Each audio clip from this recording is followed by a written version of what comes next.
का अपना टॉपिक रहेगा प्रीपोजिशन। ठीक है, अब देखो प्रीपोजिशन करने से पहले सबसे पहले तो आपको ये पता होना चाहिए कि प्रीपोजिशन जो है वो होती क्या है।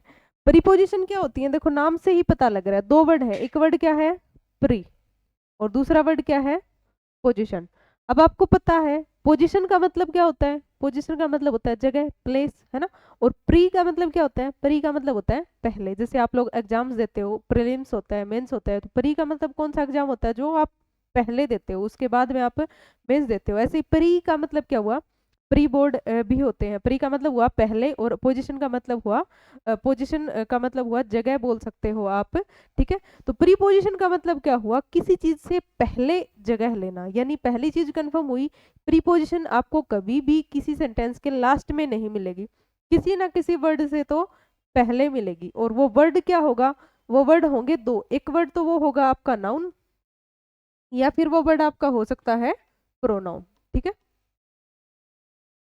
प्रीपोजिशन आपको दो वर्ड से पहले मिलेगी, या तो नाउन से पहले मिलेगी या फिर प्रोनाउन से पहले मिलेगी। और ये जो नाउन और प्रोनाउन रहेंगे ये हमेशा कौन से केस में रहेंगे, ऑब्जेक्टिव केस में ही रहेंगे। ठीक है, चाहे नाउन लिख रखा हो चाहे प्रोनाउन लिख रखा हो, दोनों ही कौन से केस में रहेंगे, हमेशा ऑब्जेक्टिव केस में लिखे जाएंगे। और प्रीपोजिशन के बाद लिखे जाएंगे, हमेशा प्रीपोजिशन इनसे पहले लिखी जाएगी। तो दो चीजें आपको प्रीपोजिशन के बारे में पता चली, एक पहली तो प्रीपोजिशन के बाद क्या आएगा, हमेशा या तो नाउन आएगा या फिर प्रोनाउन आएगा। दूसरी, चाहे नाउन आए चाहे प्रोनाउन आए, वो काम करेगा, कौन से केस में आएगा, ऑब्जेक्टिव केस में आएगा। ठीक है, अब दूसरा क्वेश्चन होता है ये कि प्रीपोजिशन की जरूरत हमें कहाँ पड़ती है और कहाँ नहीं पड़ती। क्या आप किसी भी सेंटेंस में किसी भी जगह प्रीपोजिशन का यूज कर सकते हो, या फिर प्रीपोजिशन के यूज के लिए कोई स्पेसिफिक मेंशन चीज होती है कि आप इसी के बाद में प्रीपोजिशन का यूज करोगे। ठीक है, चलिए देखते हैं। मैं दो तीन सेंटेंस लिखती हूँ, आपको ये देखना है कि यहाँ पे प्रीपोजिशन का यूज जो है वो अप्रोप्रिएट है या फिर नहीं है। ठीक है, मैंने लिखा,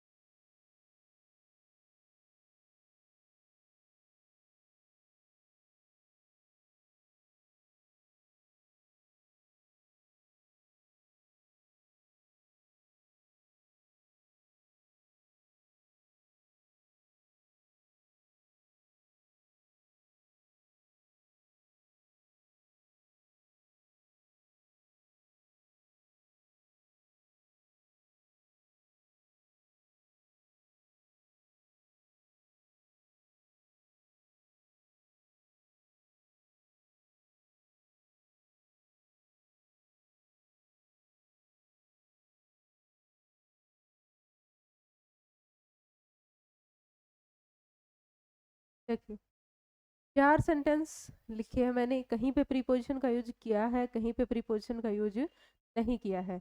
तो हमें ये देखना है कि कहाँ पे प्रीपोजिशन का यूज सही है, कहाँ सही नहीं है। ठीक है, सबसे पहले पहले सेंटेंस को देखते हैं। पहला सेंटेंस क्या लिखा है मैंने, आई एम गोइंग दिल्ली।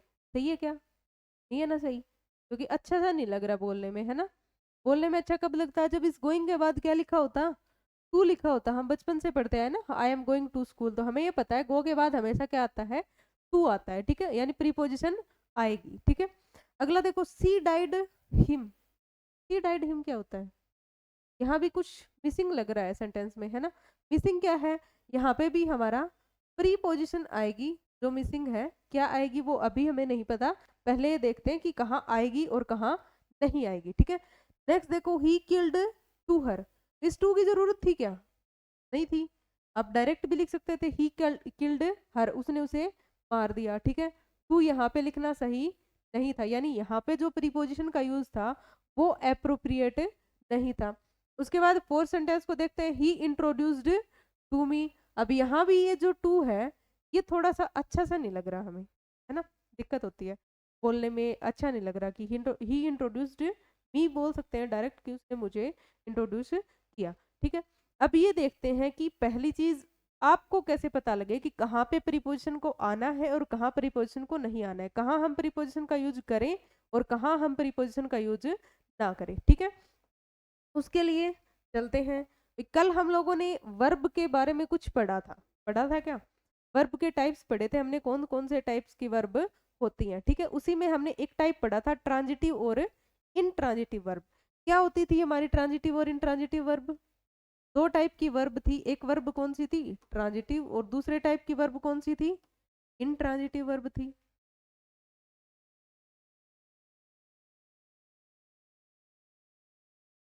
ट्रांजिटिव और इनट्रांजिटिव का डिफरेंस क्या था? ट्रांजिटिव वर्ब थी वो वर्ब जिसको अपने बाद ऑब्जेक्ट चाहिए था, और इनट्रांजिटिव वर्ब कौन सी थी? जिसको अपने बाद ऑब्जेक्ट नहीं चाहिए था। अगर इसको अपने बाद ऑब्जेक्ट नहीं चाहिए, लेकिन हमें सेंटेंस के मीनिंग के अकॉर्डिंग अगर ऑब्जेक्ट यूज करना पड़े, तो क्या करेंगे? तो हम एक चीज कर सकते हैं, इससे पहले हम यूज कर सकते हैं किसका? प्रीपोजिशन। किसका यूज कर सकते हैं? प्रीपोजिशन का। अब जैसे ही हमने प्रीपोजिशन का यूज कर दिया, ये जो ऑब्जेक्ट है किसका ऑब्जेक्ट बन जाएगा? ये ऑब्जेक्ट बन जाएगा प्रीपोजिशन का। और प्रीपोजिशन और उसका ऑब्जेक्ट मिलके या तो काम करेंगे आपका एडजेक्टिव फ्रेज का, या फिर आपका किसका काम करेंगे? एडवर्ब फ्रेज का। और आपको पता है एडजेक्टिव और एडवर्ब दोनों में से कोई भी आपका ऑब्जेक्ट नहीं बन सकता, तो वर्ब क्या हो जाएगा? ये देखो, वर्ब की कंडीशन क्या थी कि मुझे अपने बाद ऑब्जेक्ट नहीं चाहिए। वर्ब को ऑब्जेक्ट मिला? नहीं मिला, क्योंकि ये काम किसका करेंगे? या एडजेक्टिव का या फिर एडवर्ब का। प्रीपोजिशन हमने किसको दे, ऑब्जेक्ट हमने किसको दे दिया? प्रीपोजिशन को दे दिया। प्रीपोजिशन की कंडीशन क्या होती है? मुझे अपने बाद ऑब्जेक्ट चाहिए, ठीक है। मान लो आपके घर में आपकी मम्मी है, उन्होंने क्या किया? आपको एक सेब दिया खाने के लिए, ठीक है। अब आपकी इच्छा नहीं थी सेब खाने की, लेकिन मम्मी ने बोला है, मम्मी ने क्या बोला कि सेब है ये कल तक खराब हो जाएगा, आपको आज ही खाना है, ठीक है। अब आप क्या करोगे? आपकी इच्छा है नहीं बिल्कुल भी खाने की, आप क्या कर सकते हो? अपने किसी भाई या बहन को वो सेब दे सकते हो कि भाई मेरा भाई है, चल ये तू खा ले। अब उसने सेब खा लिया तो क्या सेब खराब हुआ? नहीं। मम्मी की कंडीशन क्या थी? सेब खराब नहीं होना चाहिए। हम हमारी कंडीशन, मम्मी की कंडीशन फुलफिल हो गई। हमारी कंडीशन क्या थी? हमारी कंडीशन ये थी सेब हमें नहीं खाना है। हमने सेब खाया? नहीं खाया। तो वही चीज यहाँ पे होती है। देखो प्रीपोजिशन जो इनट्रांजिटिव वर्ब थी, इनट्रांजिटिव वर्ब की डिमांड क्या थी? मुझे अपने बाद ऑब्जेक्ट नहीं चाहिए, तो इसके बाद ऑब्जेक्ट नहीं आएगा। प्रीपोजिशन की डिमांड क्या होती है? मुझे अपने बाद ऑब्जेक्ट जरूरी है, जरूर चाहिए, तो प्रीपोजिशन के बाद हमने यूज किसका किया है? ऑब्जेक्ट का यूज किया है। दोनों की कंडीशन फुलफिल हो गई। सेंटेंस की डिमांड ये थी मुझे मीनिंगफुल बनने के लिए ऑब्जेक्ट की जरूरत है, तो ऑब्जेक्ट का यूज भी हमने कर दिया। तो पहली चीज, अब पहली चीज क्या है कि हमें कहाँ पे यूज करनी है प्रीपोजिशन? जहां पे आपका इनट्रांजिटिव वर्ब हो, और इनट्रांजिटिव वर्ब के बाद में क्या दे रखा हो? ऑब्जेक्ट दे रखा हो, तो उस ऑब्जेक्ट से पहले हम क्या करेंगे? किसी भी प्रीपोजिशन का यूज करेंगे, ठीक है। अब दूसरी कंडीशन क्या है? दूसरी चीज ये है कि हमें कैसे पता लगे कि वर्ब ट्रांजिटिव है या फिर इनट्रांजिटिव है? हमें भी तो पता लगना चाहिए। अब जिस चीज के बारे में आप जानते नहीं हैं, क्या करेंगे? उसको जानने के लिए क्या करोगे? उससे पूछोगे ना। अब हमें वर्ब के बारे में नहीं पता, वर्ब ट्रांजिटिव है या फिर इनट्रांजिटिव है, तो क्या करना है? हमें वर्ब से पूछना है। पूछो, फिर वर्ब से पूछते हैं कि वो ट्रांजिटिव है या फिर इनट्रांजिटिव है। अब ट्रांजिटिव इनट्रांजिटिव का पता कैसे चलेगा? अभी वर्ब से जब हम क्वेश्चन पूछेंगे, तो उसके बाद जो भी वर्ड लिखा हुआ है वो या तो वट का आंसर हो, या फिर किसका आंसर हो? हुम का आंसर हो। तो वर्ब हमारी कैसी रहेगी? ट्रांजिटिव रहेगी। अगर वो वट या हुम का आंसर नहीं है, वो वेहर का आंसर है, या वेहन का है, या वाई का है, या हाउ का, किसी भी अदर क्वेश्चन वर्ड का अगर आंसर है, तो वो वर्ब हमारी कैसी रहेगी? इनट्रांजिटिव वर्ब रहेगी, ठीक है। देखते हैं। सबसे पहले पहले सेंटेंस को मैंने लिखा आई एम गोइंग दिल्ली। अब मैं जा रहा हूँ, तो दिल्ली जो है वो किसका आंसर है? कहाँ जा रहा हूँ, यही तो बताया जा रहा है। दिल्ली, दिल्ली यही तो बता रहा है कि कहाँ जा रहा हूँ। तो अब ये जो दिल्ली वर्ड है, ये आंसर किसका है? ये आंसर है वेहर का। अब अगर ये वेहर का आंसर है, ये वट और हुम का आंसर है क्या? नहीं है ना। इसका मतलब ये वर्ब ट्रांजिटिव नहीं है। ये जो वर्ब है गो, ये कैसी वर्ब है? ये वर्ब है आपकी इनट्रांजिटिव, ठीक है। अगला देखते हैं। सी डाइड हिम, वह मरी। अच्छा, क्या पूछ सकते हो आप? कैसे मरी, किसके साथ मरी, क्यों मरी, है ना, कब मरी, यही क्वेश्चन पूछोगे। अब ये हिम है, हिम है, हिम किसका रिप्लाई होगा? किसके साथ मरी, है ना। तो जब ये किसके साथ का आंसर है, तो ये वट का भी आंसर नहीं है, ये हुम का भी आंसर नहीं है। तो डाइड भी आपकी कैसी वर्ब है? डाइड भी वर्ब है आपकी इंट्रांजिटिव, ठीक है। ही किल्ड, उसने मारा, क्या पूछोगे, किसे मारा, यही तो पूछोगे। अब ये जो हर है, ये हर किसका आंसर है, किसे, किसे यानी कि हुम। और जब ये हुम का आंसर है तो किल वर्ब आपकी कैसी है, ट्रांजिटिव वर्ब है। ये जो किल हो जाएगी, ये किल आपकी वर्ब हो जाएगी ट्रांजिटिव, ठीक है। इंट्रोड्यूस, उसने इंट्रोड्यूस किया, क्या पूछोगे, किसे इंट्रोड्यूस किया, है ना। अब किसे पूछ रहे हो, किसे यानी कि हुम। ये इंट्रोड्यूस भी किसका जवाब दे रहा है आपको, हुम का जवाब दे रहा है। अब हुम का जवाब अगर ये दे रहा है तो ये इंट्रोड्यूस भी वर्ब कैसी हुई, ट्रांजिटिव वर्ब हुई, ठीक है। यानी ये दो आपकी इंट्रांजिटिव वर्ब थी और ये दो आपकी ट्रांजिटिव वर्ब थी। हमें प्रीपोजिशन यूज कहाँ करनी है, जहां पे आपकी वर्ब कैसी हो, इंट्रांजिटिव हो और उसके बाद क्या दे रखा हो, ऑब्जेक्ट दे रखा हो। अब यहाँ पे वर्ब इंट्रांजिटिव है ना, तो जब वर्ब इंट्रांजिटिव है तो उसके बाद हमें प्रीपोजिशन का यूज करना पड़ेगा। तो यहाँ पे हमने प्रीपोजिशन यूज की, क्या है प्रीपोजिशन यूज की, टू यूज की, तब जाके हमारा सेंटेंस सही होगा। अगर हम प्रीपोजिशन का यूज नहीं करते हैं तो सेंटेंस हमारा गलत हो जाएगा, ठीक है। ऐसे ही नेक्स्ट सेंटेंस देखते हैं, शी डाइड। अब यहाँ पे मैं प्रीपोजिशन का यूज कर दूं, मैंने क्या यूज कर दिया, विद। अब प्रीपोजिशन का यूज करना जरूरी था क्योंकि वर्ब कैसी है, इंट्रांजिटिव वर्ब है, तो प्रीपोजिशन का यूज करना जरूरी था। हमने प्रीपोजिशन का यूज किया, प्रीपोजिशन का यूज करने के बाद सेंटेंस हमारा क्या हो गया, सही हो गया, ठीक है। अब अगली क्या है, ही किल्ड। अब ये वर्ब कैसी थी, ट्रांजिटिव। ट्रांजिटिव वर्ब को अपने बाद क्या चाहिए, हमेशा ऑब्जेक्ट चाहिए। तो अगर ऑब्जेक्ट ना दे रखा हो तो दिक्कत है। अब अगर ऑब्जेक्ट डायरेक्ट चाहिए इसको, तो इससे पहले आप किसी भी प्रीपोजिशन का यूज नहीं कर सकते। यहाँ पे प्रीपोजिशन का यूज जो है वो गलत हो जाएगा, ये सही हो जाएगा सेंटेंस, ठीक है। He killed her. अगला अगर हम बात करें, ही इंट्रोड्यूस्ड टू मी। अब यहाँ भी क्या होगा, प्रीपोजिशन का यूज गलत माना जाएगा, ठीक है, क्योंकि ये वर्ब कैसी है, ट्रांजिटिव, और ट्रांजिटिव वर्ब को अपने बाद डायरेक्ट ऑब्जेक्ट चाहिए और यहाँ पे डायरेक्ट ऑब्जेक्ट लिख रखा है, इस वजह से सेंटेंस कैसा है, सही हो जाता है, ठीक है। आगे चलते हैं। अब करेंगे क्या, हमें ये पता लग गया प्रीपोजिशन क्या होती है, हमें ये पता लग गया प्रीपोजिशन का काम क्या है, हमें ये पता लग गया प्रीपोजिशन का यूज कब करना है और कब नहीं करना है, ठीक है। अब हम कुछ प्रीपोजिशन का यूज पढ़ेंगे कि कहाँ पे किस प्रीपोजिशन का हम यूज करते हैं, ठीक है। सबसे पहले बात करते हैं हम प्रीपोजिशन ऑफ टाइम की।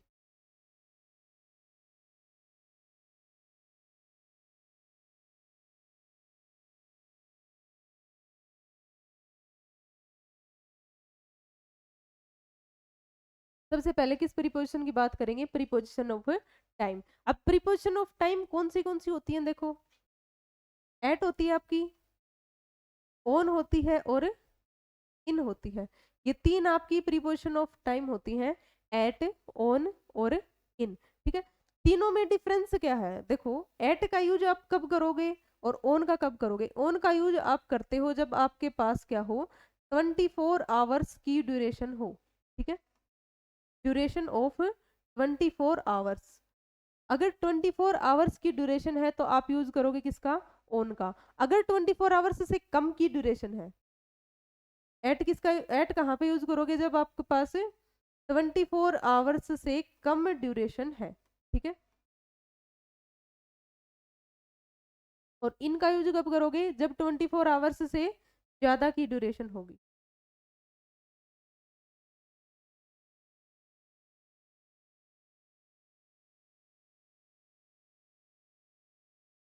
ठीक है। एट, ऑन और इन। एट, ऑन का यूज करोगे जब आपको आपके पास 24 आवर्स की ड्यूरेशन होगी, एट का यूज करोगे जब आपके पास 24 आवर्स से कम ड्यूरेशन हो, और इन का यूज कब करोगे, जब आपके पास 24 आवर्स से ज्यादा की ड्यूरेशन, ठीक है। देखते हैं, कुछ टाइम वर्ड्स लिख रही हूँ मैं, आपको देखना है कहाँ पे हम किसका यूज करेंगे, ठीक है।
देखिए कुछ टाइम वर्ड्स हमने लिखे हैं, देखते हैं किससे पहले किसका यूज होगा, एट का, ऑन का या फिर इनका। ठीक है, सबसे पहले बात करते हैं इवनिंग की। एक बात बताओ, इवनिंग जो है वो कितने टाइम तक रहती है? 24 आवर्स तक रहती है क्या? नहीं रहती ना, 24 आवर्स से कम ड्यूरेशन में रहती है। तो अगर 24 आवर्स से कम ड्यूरेशन है तो आप इवनिंग से पहले किसका यूज करोगे?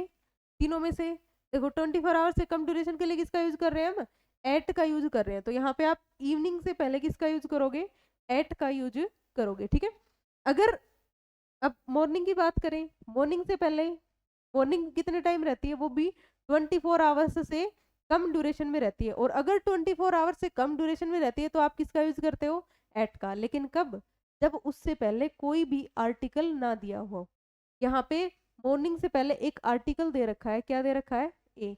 यहाँ पे मॉर्निंग से पहले एक आर्टिकल दे रखा है, क्या दे रखा है? द। आपने सुना होगा मॉर्निंग वॉक का ऐसे, है ना, I get up early in the morning. तो जब भी आपको किसी भी टाइम वर्ड यानी कि मॉर्निंग, इवनिंग, नाइट से पहले कोई भी आर्टिकल ना दे रखा हो तो आप उससे पहले किसका यूज करते हो? एट का यूज करते हो। कि अगर 24 आवर्स से कम ड्यूरेशन है तो हम यूज करेंगे एट का। लेकिन अगर आपको इनसे पहले ए आर्टिकल दे रखा हो तो आप किसका यूज करोगे? फिर ऑन प्रीपोजिशन का यूज करोगे। ठीक है, और अगर आपको इनसे पहले द आर्टिकल दे रखा हो तो आप किसका यूज करते हो? तब आप यूज करते हो इन प्रीपोजिशन का। ठीक है, तो अगर 24 आवर्स से कम की ड्यूरेशन दे रखी है और उससे पहले आर्टिकल दिया हुआ है ए, तो आप यूज करते हो किसका? ऑन का। और अगर आर्टिकल दिया हुआ है द तो आप यूज करते हो उससे पहले किसका? इनका। ठीक है, अब बात करते हैं डाउन की। अब ये डाउन क्या होता है? ये होता है सुबह जब सनराइज होता है उससे पहले थोड़ी सी ड्यूरेशन रहती है, जब रोशनी रहती है ना, लाइट हो जाती है, वो उस टाइम ड्यूरेशन को बोलते हैं डाउन। अब इससे पहले कितनी देर तक रहता है? ये 1 घंटे रहता होगा, 2 घंटे मैक्सिमम। तो इससे पहले किसका यूज करोगे आप? एट का यूज करोगे, क्योंकि 1-2 घंटे रहता है, 24 घंटे से कम की ही ड्यूरेशन है। ठीक है, ऐसे ही डस्क। अब डस्क क्या होता है? डस्क होता है शाम का टाइम, जब सन सेट हो जाता है उसके बाद थोड़े टाइम तक रहता है डस्क। अब ये भी 24 आवर्स से कम की ड्यूरेशन है। और अगर 24 आवर्स से कम की ड्यूरेशन है तो इसके लिए भी किसका यूज करोगे आप? एट का यूज करोगे। ठीक है, अब नाइट है। नाइट कितने टाइम रहती है? ये भी 24 आवर्स से कम रहती है। कम रहती है तो किसका यूज करोगे? यहाँ भी एट का यूज करोगे। ठीक है, वीक। अब वीक 24 आवर्स से ज्यादा ड्यूरेशन है तो वहां पे आप यूज करोगे किसका? इन का यूज करोगे। ठीक है, विंटर, ये भी 24 आवर्स से ज्यादा है तो इसके लिए भी आप किसका यूज करोगे? इन का यूज करोगे। ठीक है, इंडिपेंडेंस डे। अब इंडिपेंडेंस डे कितने टाइम तक रहता है? अच्छा, इंडिपेंडेंस डे जो है वो एक फेस्टिवल है। आपको फेस्टिवल के बारे में एक चीज ध्यान रखनी है। अगर आपको कोई भी फेस्टिवल दे रखा है, ठीक है, जनरली जो रिलीजियस फेस्टिवल होते हैं उनसे पहले हम यूज करते हैं किसका? एट का यूज करते हैं, एट प्रीपोजिशन। ठीक है, जैसे मैंने यहाँ पे लिखा है दिवाली। अब दिवाली से पहले किसका यूज करोगे? एट का यूज करोगे। दिवाली से पहले यूज करोगे किसका? एट का। होली, होली से पहले किसका यूज करोगे? एट का। ठीक है, यानी अगर कोई फेस्टिवल दे रखा है और फेस्टिवल रिलीजियस फेस्टिवल है या फिर उस फेस्टिवल के साथ में डे नहीं लिख रखा। अब यहाँ पे होली और दिवाली दोनों के साथ में डे नहीं लिख रखा है। अगर डे लिख रखा होता तो फिर हम यूज करते किसका? ऑन का। और अगर डे नहीं लिख रखा है तो यूज करेंगे किसका? एट का। अब यहाँ देखो, इंडिपेंडेंस के साथ क्या लिख रखा है? डे लिख रखा है। डे लिखने की वजह से हम यहाँ पे किसका यूज करेंगे? ऑन का यूज करेंगे। ठीक है, ऐसे ही रिपब्लिक डे, तो इससे पहले भी किसका यूज करोगे? ऑन का यूज करोगे। तो अगर आपको कोई भी फेस्टिवल दे रखा है और उसके साथ में डे नहीं लिख रखा तो आप यूज करोगे एट का। और अगर फेस्टिवल के साथ में डे लिख रखा है तो आप यूज करोगे किसका? ऑन का यूज करोगे। ठीक है, एट, ऑन और इन, ये 3 प्रीपोजिशन थी हमारी टाइम के रिगार्डिंग। तीनों को ध्यान रखना है। अगर 24 आवर्स की ड्यूरेशन है तो ऑन, 24 आवर्स से कम ड्यूरेशन है तो एट, और अगर 24 आवर्स से ज़्यादा ड्यूरेशन है तो इन का यूज करेंगे। ठीक है, इसके अलावा फेस्टिवल से पहले एट का यूज करोगे। और अगर फेस्टिवल के साथ डे वर्ड लिखा हुआ है तो उससे पहले यूज करोगे किसका? ऑन का यूज करोगे। अगर टाइम ड्यूरेशन से पहले ए का यूज है, ए आर्टिकल का यूज है तो ऑन का यूज करोगे। और अगर द लिखा हुआ है तो इन का यूज करोगे। ठीक है, इसके बाद चलते हैं अगली नेक्स्ट प्रीपोजिशन पे। ठीक है,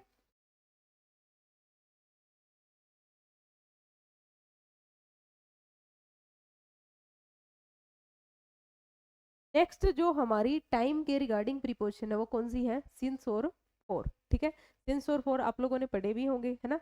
जो परफेक्ट कॉन्टिन्यूस टेंस होते हैं उसमें यूज किए जाते हैं तीनों में ही, सिंस और फॉर। अब सिंस और फॉर का मतलब तो आप लोगों को पता ही है। अब बारी आती है इनके यूजेस। सिंस का यूज हम कहाँ करते हैं और फॉर का यूज हम कहाँ करते हैं।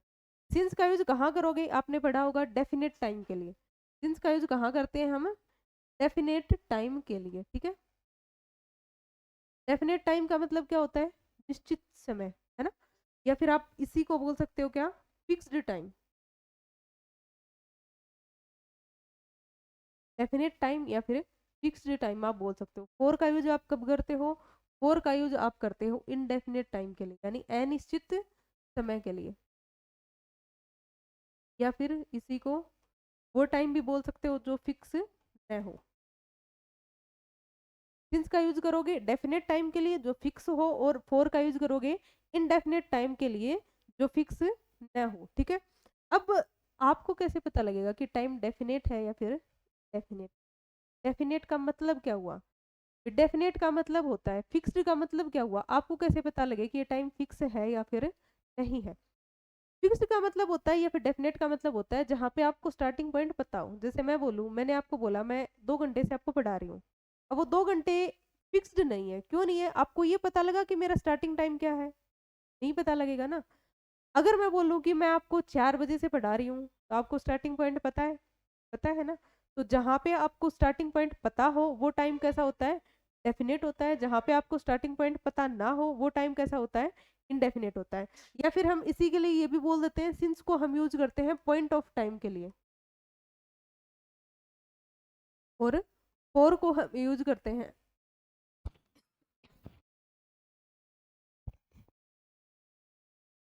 फॉर का यूज करते हैं हम ड्यूरेशन ऑफ टाइम के लिए। यानी पॉइंट ऑफ टाइम हो तो सिंस का यूज करोगे, और ड्यूरेशन दे रखी हो तो फॉर का यूज करोगे। ठीक है, जैसे अगर मैं इसमें बात करना चाहूँ सिंस के अंदर क्या क्या चीजें आती हैं, क्या क्या कैटेगरी आती है इसके अंदर। सबसे पहले आता है name of the day. Name of the day, जैसे मंडे है, ट्यूसडे है, वेंसडे है,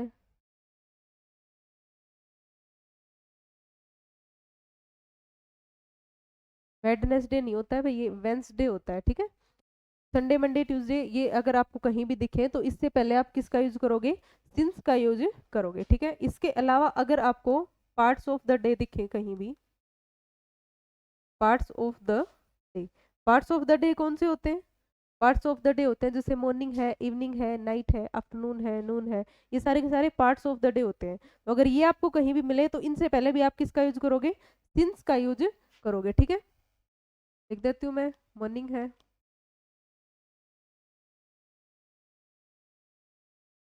इवनिंग है, नाइट है। ठीक है,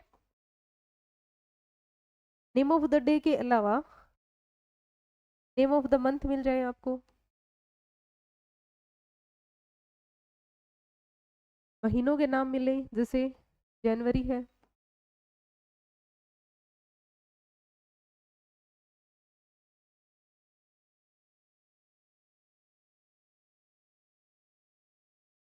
फरवरी है, मार्च है। ठीक है, या फिर ईयर के नाम मिले,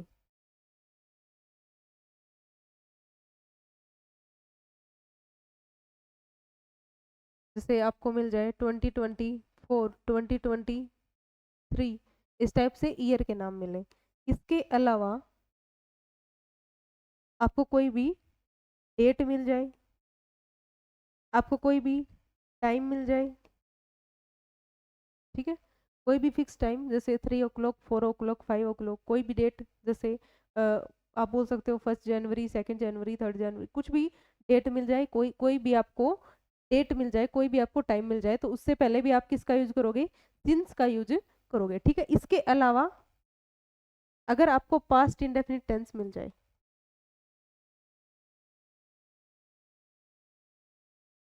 तो पास्ट इंडेफिनिट टेंस से पहले भी किसका यूज करोगे, सिंस का यूज करोगे। ठीक है, जैसे मान लो मैं लिख दूं डैश बी मेट। ठीक है, अब मेट वर्ब की सेकंड फॉर्म है, वर्ब की सेकंड फॉर्म मतलब टेंस कौन सा है, पास्ट इंडेफिनिट टेंस है, तो इससे पहले आपने किसका यूज करना है, सिंस का यूज करना है। ठीक है, तो सिंस के अंदर फिक्स चीजें थी, फिक्स चीजें क्या क्या होंगी, नेम ऑफ द डे हो जाएंगे, पार्ट्स ऑफ द डे हो जाएंगे, नेम ऑफ मंथ हो जाएगा, नेम ऑफ ईयर हो जाएगा, डे हो कोई भी डेट हो जाएगी, कोई भी टाइम हो जाएगा, या फिर पास्ट इंडेफिनिट टेंस दे रखा हो, तो इन सभी से पहले आपको क्या यूज करना है, सिंस का यूज करना है। ठीक है, अब फोर का यूज कहाँ पे करते हैं, फोर का यूज करते हैं अगर आपको कहीं भी न्यूमेरल वर्ड मिले, और न्यूमेरल वर्ड के बाद आपको कहीं भी मिल जाए कोई भी टाइम यूनिट।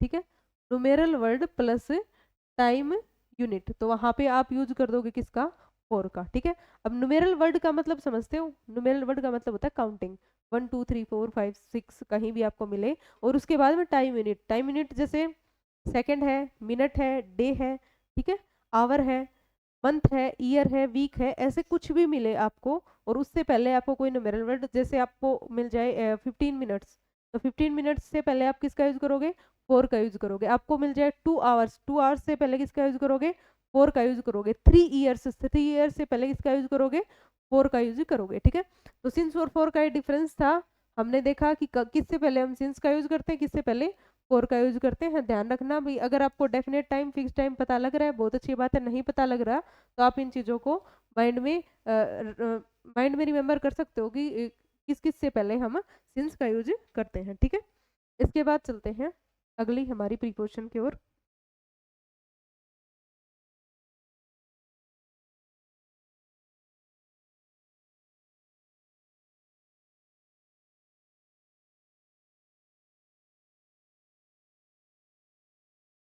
एक होता है ओन प्लस टाइम, एक होता है इन प्लस टाइम, यानी टाइम जो वर्ड है उससे पहले हम ओन का यूज करें या फिर उससे पहले इन का यूज करें, उसके बारे में। ठीक है, तो दो सेंटेंस देखते हैं, दो सेंटेंस लिखती हूँ मैं।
चलिए, तीन सेंटेंस लिखे हैं हमने, देखते हैं कहाँ पे ऑन टाइम आएगा, कहाँ पे इन टाइम आएगा। ठीक है, अब ऑन टाइम का मतलब क्या होता है, ऑन टाइम का मतलब होता है बिल्कुल एग्जैक्ट टाइम पे। ठीक है, एग्जैक्ट टाइम पे मतलब जैसे मान लो आपको कहीं जाना है, ठीक है, कहीं पहुंचना है, पहुंचने का टाइम क्या है,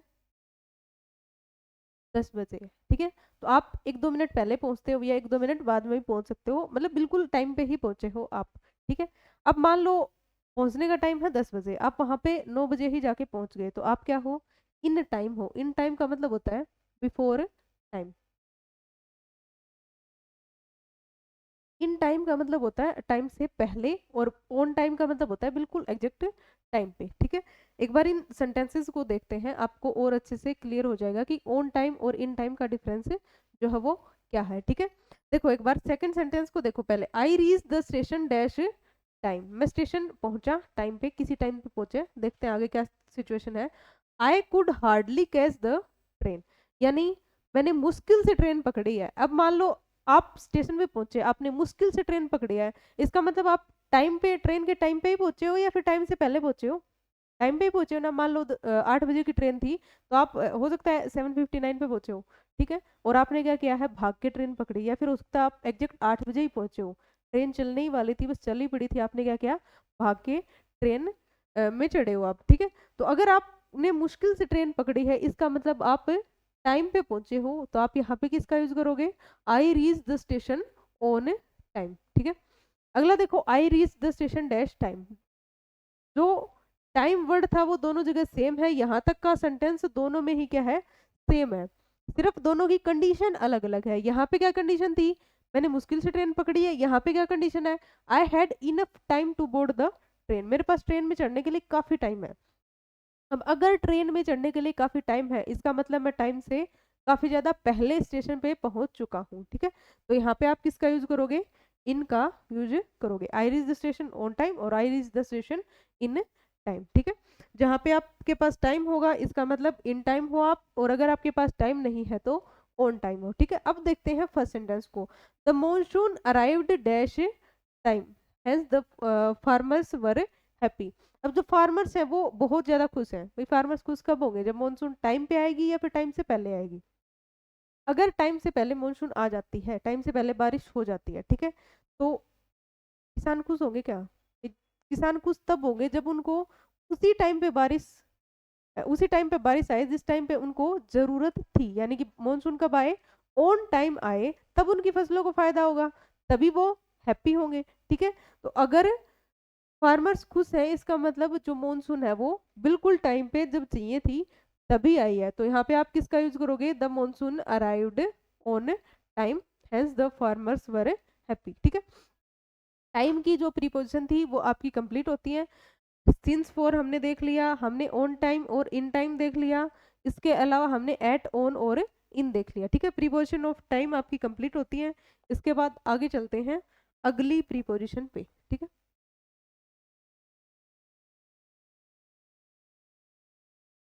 अगली प्रीपोजिशन क्या है आपकी, अगली प्रीपोजिशन है बाय।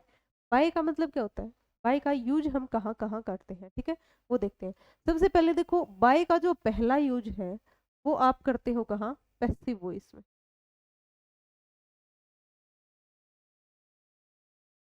भाई आपको पता है वॉइस दो टाइप के होते हैं हमारे, एक्टिव वॉइस और पैसिव वॉइस। एक्टिव से पैसिव में हम चेंज करते हैं वॉइस को, जब जो हमारा मेन सब्जेक्ट है वो ऑब्जेक्ट बन जाता है, और जो ऑब्जेक्ट होता है वो हमारा मेन सब्जेक्ट बन जाता है। जैसे अगर मैं लिखूं सिंपल सा सेंटेंस, मैंने लिखा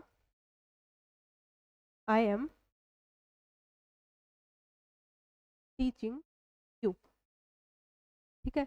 अब मान लो इसका हमें वॉइस चेंज करना है, तो चेंज कैसे करोगे, सबसे पहले ऑब्जेक्ट जो भी होगा उसको क्या बनाओगे, सब्जेक्ट बनाओगे। हमने ऑब्जेक्ट को लिखा सब्जेक्ट की जगह पे, उसके बाद इज एम आर, जो भी हेल्पिंग वर्ब लिखी हुई है उसको एज इट इज लिख दो। तो हमने क्या लिखा, आर लिख दिया, क्योंकि आई के साथ तो एम लगता है लेकिन यू के साथ क्या लगता है, आर लगता है। अब वर्ब की फर्स्ट फॉर्म के साथ आईएनजी दे रखा है, तो यहाँ पे भी हम आईएनजी, बी के साथ आईएनजी लगा देंगे।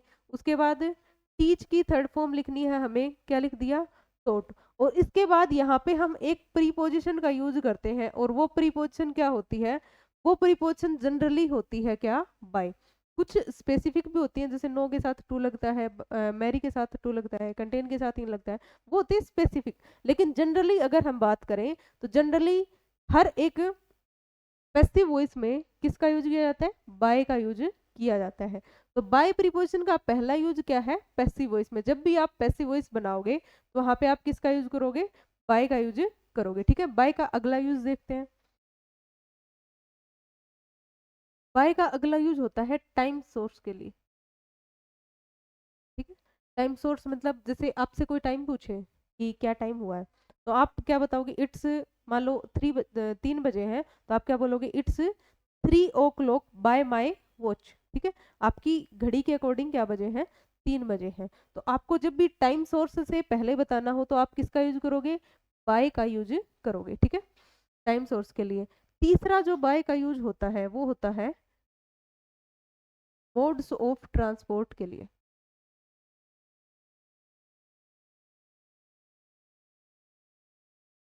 ठीक है, तीसरा जो बाय का यूज है वो किसके लिए होता है, मोड्स ऑफ ट्रांसपोर्ट। ठीक है, यातायात के जो साधन होते हैं उनसे पहले आप यूज किसका करते हो, बाय का। ठीक है, कुछ लिखते हैं हम यहाँ पे मोड्स ऑफ ट्रांसपोर्ट, जैसे मैंने लिखा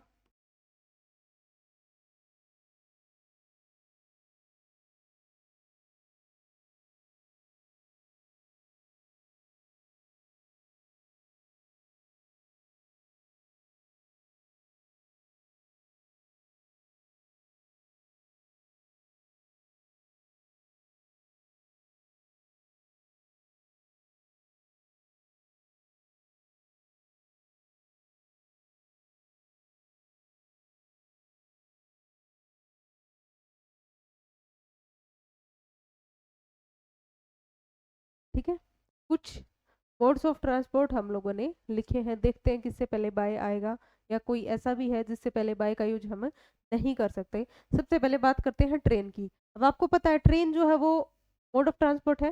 मोड ऑफ ट्रांसपोर्ट का मतलब होता है यातायात के साधन जो एक जगह से दूसरी जगह जाने के लिए यूज किए जाते हैं, तो ट्रेन यूज की जाती है उसके लिए। तो इससे पहले आप किसका यूज करोगे, आप यूज करोगे किसका, बाय का। ठीक है, ट्रेन से पहले आपने क्या यूज किया, बाय। ऐसे ही कार, कार का क्या काम होता है, कार भी तो हम ट्रांसपोर्टेशन के लिए यूज करते हैं, तो इससे पहले भी आप किसका यूज करोगे, बाय का यूज करोगे। ठीक है, कैमल का क्या काम है, कैमल का यूज हम करते तो है एक जगह से दूसरी जगह लाने के लिए, लेकिन क्या कैमल हमने बनाया है क्या। मोड ऑफ ट्रांसपोर्ट का मतलब क्या है, वो साधन जो हमने बनाए हैं, किस लिए बनाए हैं, एक जगह से दूसरी जगह जाने के लिए, तो उनसे पहले आप किसका यूज करोगे, बाय का। लेकिन कोई ऐसा साधन है जो हमने नहीं बनाया है एक जगह से दूसरी जगह जाने के लिए, तो आप उसके लिए बाय का यूज नहीं करोगे, किसका यूज करोगे, वहां पे आप ओन का यूज करोगे। ठीक है, तो कैमल आप लोगों ने बनाया नहीं है, कैमल नेचुरल है। ठीक है, तो इससे पहले आपने क्या यूज करना है, ओन का यूज करना है। ठीक है, अगला देखो हॉर्स। अब हॉर्स आपने बनाया है क्या, नहीं बनाया ना, तो हॉर्स से पहले भी आप किसका यूज करोगे, ओन का यूज करोगे। ठीक है, ब्लॉक कार्ट, ब्लॉक कार्ट का मतलब समझते हो, बैलगाड़ी। अब बैलगाड़ी, बैल तो हम लोगों ने नहीं बनाया, लेकिन गाड़ी तो हम लोगों ने बनाई है। और आपको पता है पहला यातायात का साधन ही क्या था, बैलगाड़ी होती थी पहले। तो अगर ये मोड ऑफ ट्रांसपोर्ट है तो इससे पहले किसका यूज करोगे, बाय का यूज करोगे। ऐसे ही हॉर्स कार्ट है, हॉर्स कार्ट से पहले भी किसका यूज करोगे, बाय का यूज करोगे। यानी अगर कार्ट लगा हुआ है तो उससे पहले आप बाय का यूज कर सकते हो, और कार्ट अगर नहीं लगा हुआ, किसी भी एनिमल का नाम दे रखा है, जैसे हमने कैमल देखा या फिर हॉर्स देखा या फिर बुल भी दे दे आपको, तो उससे पहले क्या यूज करोगे, ओन का यूज करोगे, इससे पहले आप बाय का यूज नहीं करोगे। इसके अलावा फुट, अच्छा फुट का मतलब होता है पैर। अब पैर हम लोगों ने बनाए हैं क्या, नहीं बनाए ना। जब हम लोगों ने नहीं बनाए हैं तो उससे पहले आप किसका यूज करोगे, ओन का यूज करोगे। साइकिल, साइकिल हम लोगों ने बनाई है यातायात के लिए, एक जगह से दूसरी जगह जाने के लिए, तो इससे पहले भी आप किसका यूज करोगे, बाय का यूज करोगे। ठीक है, बाय के हमने 3 यूज पढ़े हैं, कौन से, पहला पैसिव वॉइस, दूसरा टाइम सोर्स के लिए, और तीसरा मोड ऑफ ट्रांसपोर्ट के लिए। ठीक है, तीनों आपको ध्यान रखनी है। आज यहीं तक करते हैं प्रीपोजिशन में। हमने क्या क्या पढ़ा आज प्रीपोजिशन में, सबसे पहले हमने प्रीपोजिशन वर्ड का मतलब समझा, फिर हमने समझा कि प्रीपोजिशन की जरूरत कहाँ पड़ती है, कहाँ हम यूज करते हैं प्रीपोजिशन का। उसके बाद हमने क्या पढ़ा, प्रीपोजिशन ऑफ टाइम पढ़ी, एट, ऑन और इन। उसके बाद हमने सिंस फॉर पढ़ा, ऑन टाइम और इन टाइम का मतलब समझा, और उसके बाद हमने पढ़ी है प्रीपोजिशन बाय। ठीक है, बाकी हम करेंगे नेक्स्ट क्लास में।